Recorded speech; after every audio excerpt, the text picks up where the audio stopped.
자, 세 번째는 사이언티픽 세션입니다. 서울대 병원의 류마톨로지 내과의 이현영 교수께서 강의를 해주실 텐데요.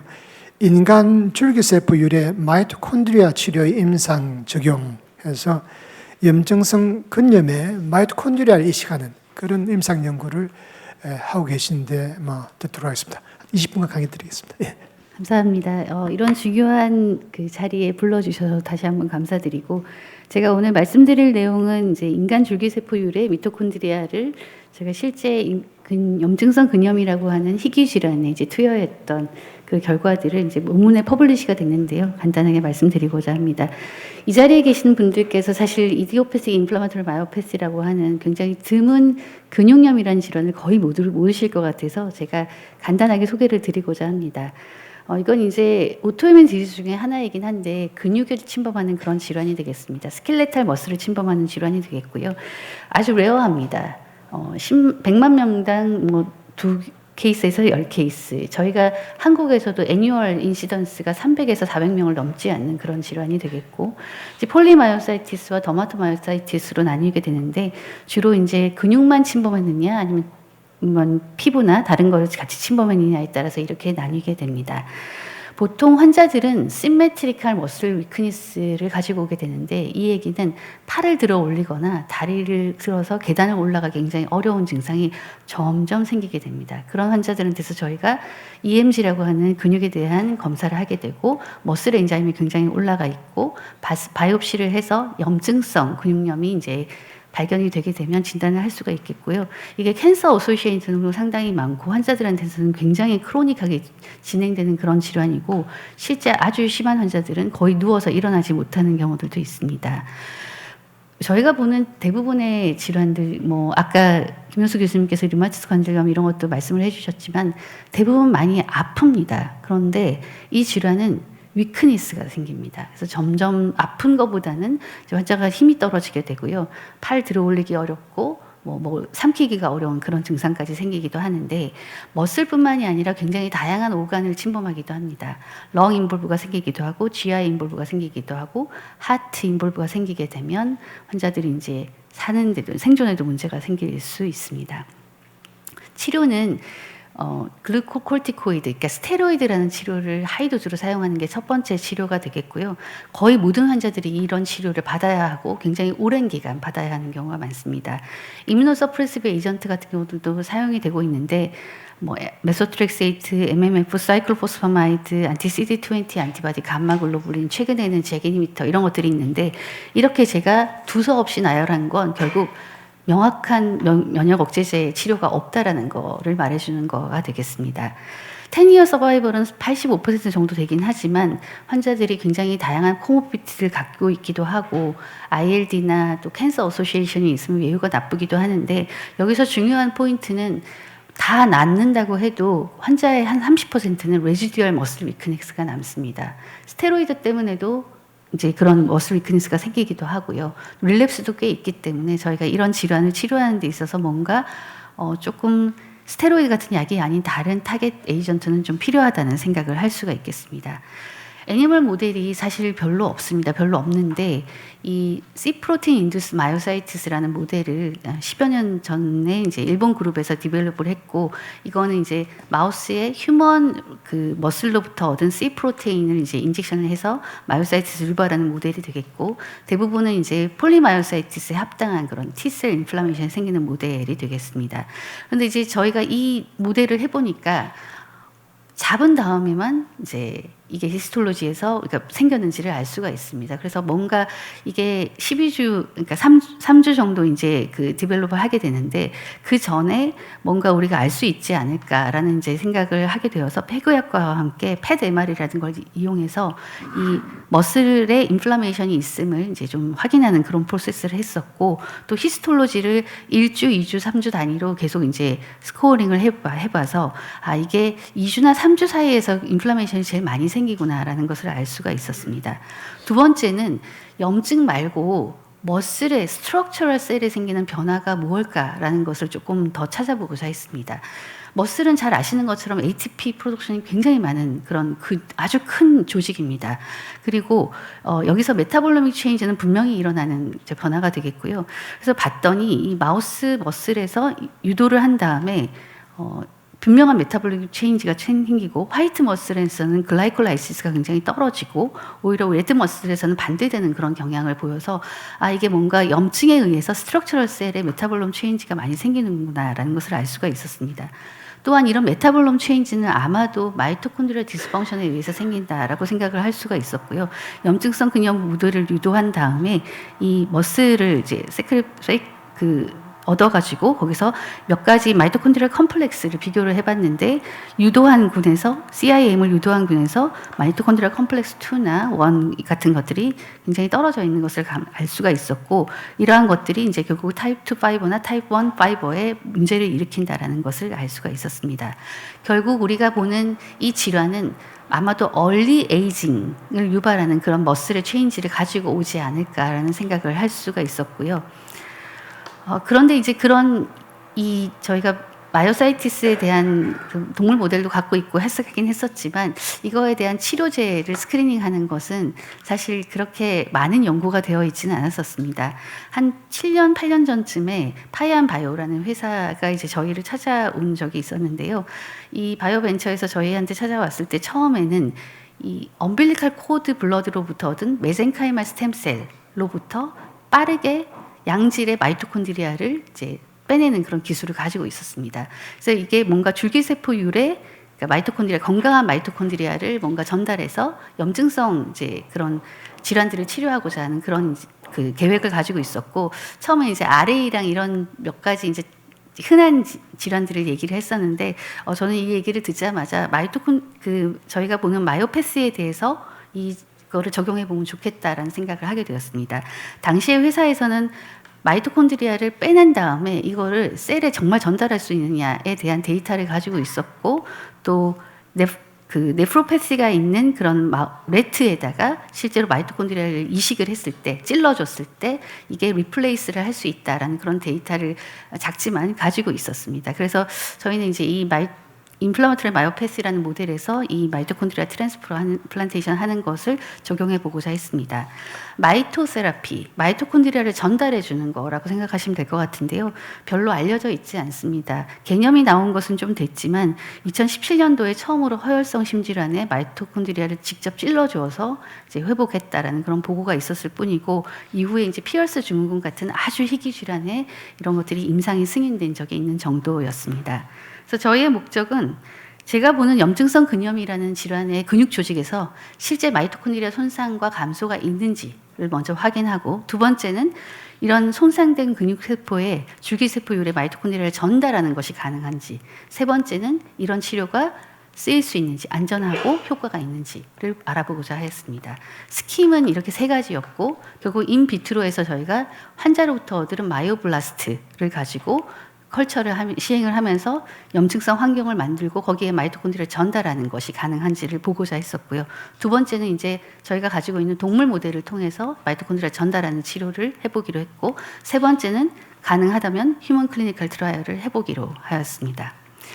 첫 번째 결과로 이제 환자들로부터 얻은 머슬 조직에서 마요블라스트를 이제 빼게 되었고 그 마요블라스트를 컬처하는 것을 휴먼 헬시와 또 이제 마요사이티스 환자를 갖고 비교를 해봤는데 마요신 헤비체인이라는 것이 이제 마요사이티스 환자한테서 떨어져 있었고 이것들이 노말이라고 할지라도 몇 가지 IL-15, 6 그리고 인터페론 감마 같은 사이토카인을 때려주게 되면 이게 마치 마요사이티스 환자한테서 보이는 마요블라스트처럼 마요신 헤비체인이 떨어지는 것을 알 수가 있었습니다. 실제 마이토콘드리아 디펙트가 있느냐를 본 거에서도 환자들한테서 이 컴플렉스 1, 2, 3 같은 이런 마이토콘드리아 컴플렉스들이 떨어져 있는 것을 확인을 할 수가 있었고요. 그 다음에 이제 이 키우는 중에 마이토콘드리아 전달하는 것이 가능한가를 보기 위해서 실제 그 마요블라스트에 마이토콘드리아를 염색을 하고 전달해주는 마이토콘드리아를 염색을 해가지고 같이 멀징을 해서 이게 어느 정도 이제 로컬라이제이션이 잘 되는 것을 확인을 할 수가 있었습니다. 또한 여기에 실제로 이 PN101이라고 하는 마이토콘드리아를 전달을 했을 때 마요신 헤비체인이 다시 리스토어 되는 것을 확인할 수가 있었고 이 인터페론 감마에 의해서 STAT1의 포스포릴레이션이 올라가는 것이 이 PN102를 줌으로써 감소하는 것을 확인할 수가 있었습니다. 옥시젠 컨섬션 레이트를 측정해 봤을 때도 실제 이 마이토콘드리아를 전달을 했을 때는 이 ATP 프로덕션이나 옥시젠 컨섬션 레이트가 올라가는 것을 확인을 할 수가 있었습니다.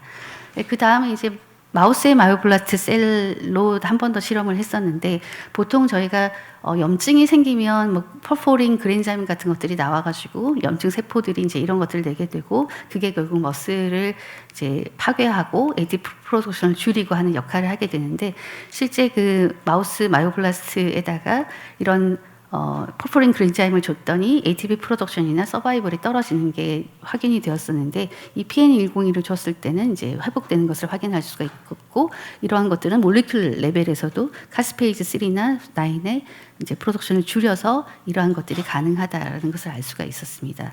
그래서 다음 단계로 저희가 이제 CIM 모델을 디벨롭을 했습니다. 그래서 2주, 3주 정도 이제 C 프로틴을 주고 난 다음에 펄투시스톡신을 계속 같이 주고 이제 마우스 모델을 디벨롭하면서 처음에는 이제 제로 단계에서 제로에서 이런 마이토콘드리얼 트랜스플란테이션 하거나 덱사메타존을 이제 컴퍼레이트 그룹을 했는데 그래서 제로에서도 해보고 그 데이 7 어느 정도 이제 염증이 진행된 상태에서도 해봤는데 데이 7 데이터를 보여드리면 실제로 이제 펫 MR을 찍었을 때 염증이 약간 보통 그 플라세보보다는 좀 감소하는 것을 볼 수가 있었고 실제 마우스를 세크리파이스 한 다음에 히스톨로직 스코어를 봤을 때도 덱사메타존을 줬던 그룹과 비슷한 정도의 어떤 히스톨로지의 감소를 알 수가 있었습니다.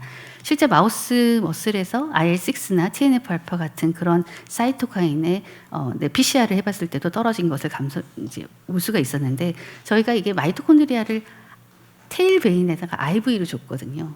그럼 생각하기에 저게 마우스 머슬로 갔을까?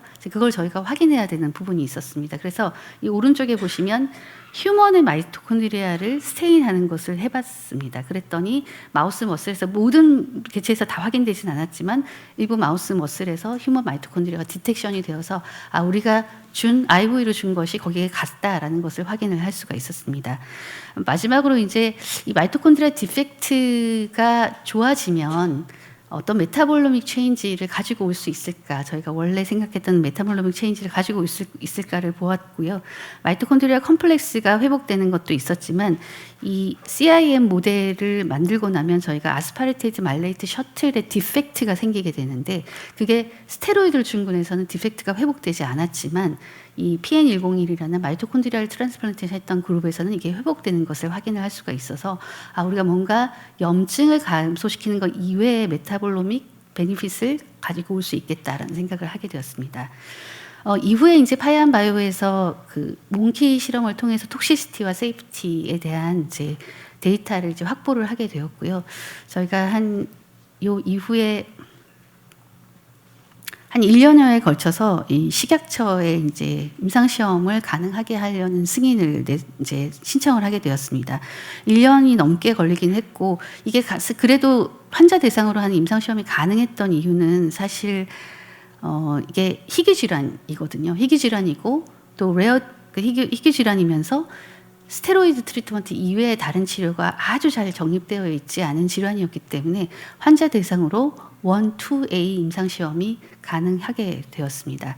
그래서 2021년 6월 달에 저희가 이제 MFDS의 어프로벌을 받았고 이후에 페이즈 1, 2A를 시작을 했었고 3개 병원에서 이제 나누어서 9명의 환자를 대상으로 시험을 해보기로 했고 이 환자들은 대부분 다 리프렉토리 더마토마요사이티스, 폴리마요사이티스 환자가 되겠습니다. 스테로이드는 사용했지만 좋아지지 않은 환자들이라고 보시면 될 것 같고요.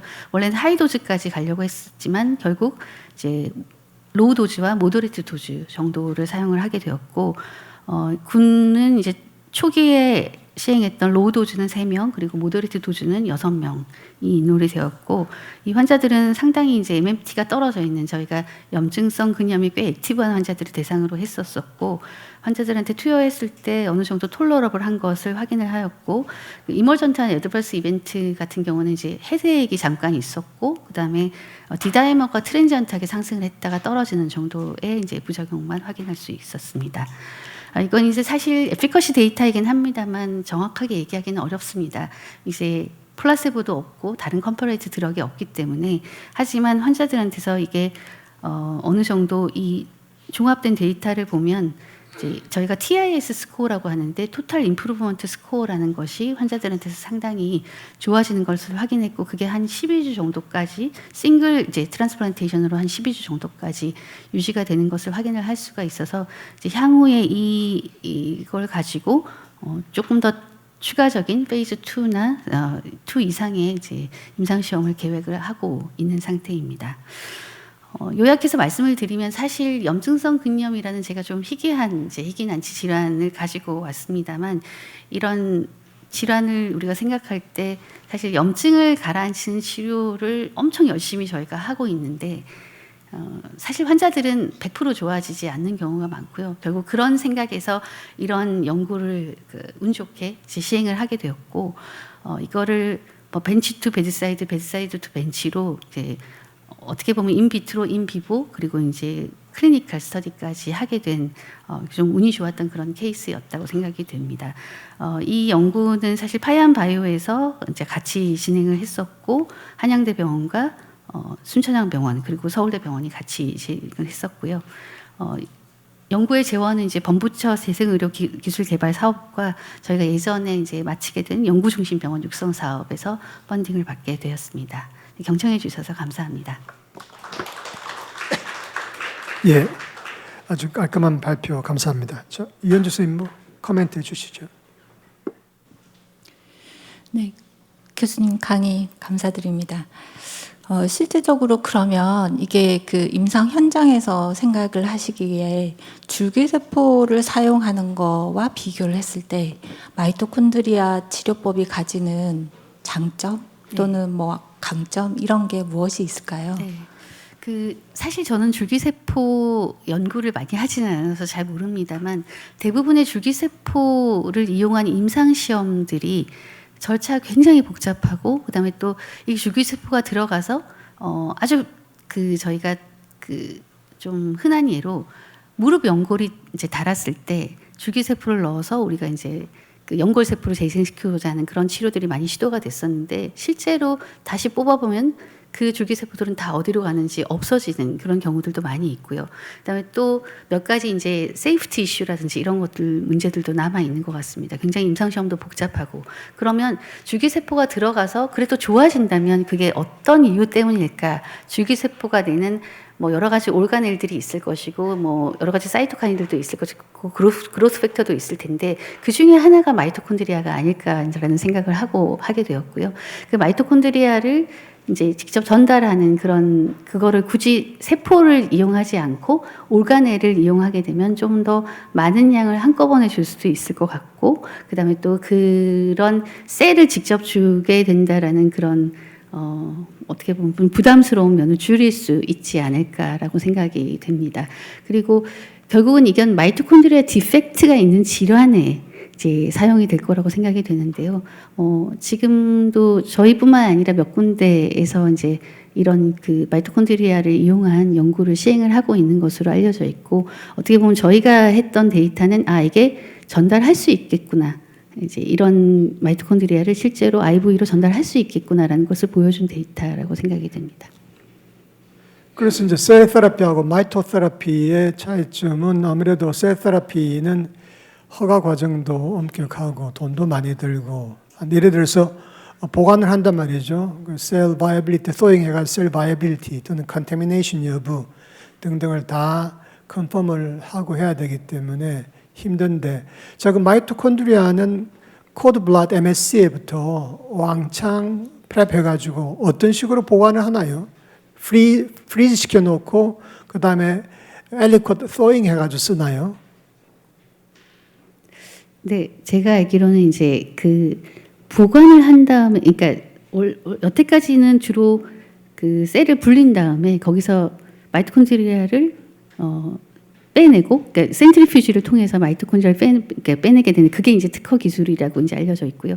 근데 그거를 보통 빼자마자 바로 한 며칠 이내에 투여하는 것을 저희가 했었는데 지금은 이제 그거를 뺀 다음에 한 3개월 이상 이제 동결 건조해서도 똑같은 효과가 나오는지를 보는 실험을 회사에서 하고 있는 것으로 알고 있습니다. 지금은 그냥 그때그때 트랜지언트하게 펠프를 한단 말이죠. 셀을 가지고 환자가 필요하면은 또 클리니컬 트라이얼에 들어온 환자가 등재가 됐으면 MSC를 깨고 울트라센트리피게이션하고 마이토를 프랩해가지고 주입하는. 그렇다면은 셀 테라피하고의 버든 커스트가 별 차이가 없을 것 같은데. 혹시 김천영 박사님 그 파이어바이오에서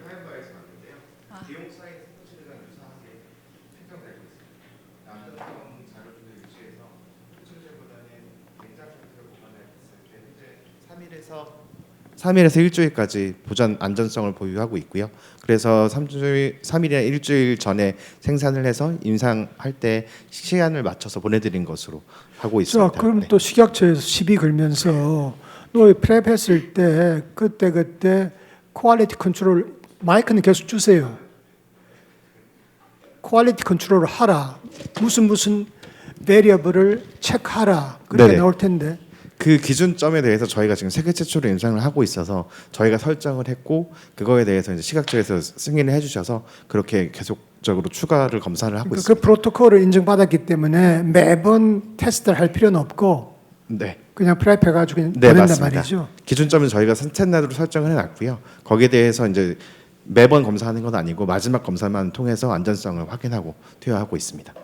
그러니까 이게 지금 임상을 진행을 하실 때는 프랩을 해서 바로 투여하는 형태로 진행을 하신 거고 후향적으로 스테빌리티에 대한 걸 장기 보존에 대한 데이터를 축적을 하고 계신다인 거죠. 네, 맞습니다. 네. 온더 쉘프 프로젝트로 프로덕트로 만들고 싶다는 이야기죠. 네, 맞습니다. 네. 지금 어떤가요? 실제로 마이토콘드리아를 프리징 시켰다가 소잉 했을 때 네. 어떤 식으로 평가를 합니까? 마이토콘드리아가 싱싱하다, 맛이 같다 이런 거를 셀 같으면 바이빌리티라든지 그 다음에 키 몰리큘의 시크리션 케이퍼빌리티 이런 걸 보는데 마이토는 뭘 보는 거예요? 저희가 그래서 약물화 시켰을 때 이 약물 특성에 대한 기준치를 만들었을 때요. 뭐 간단하게 말씀드리면 미토콘드리아의 구조적 특징, 그리고 뭐 전화적인 특징, 그리고 이것을 약물학적으로 사용했을 때 약효를 보이는지에 대해서 크게 세 가지를 측정하고 있고요.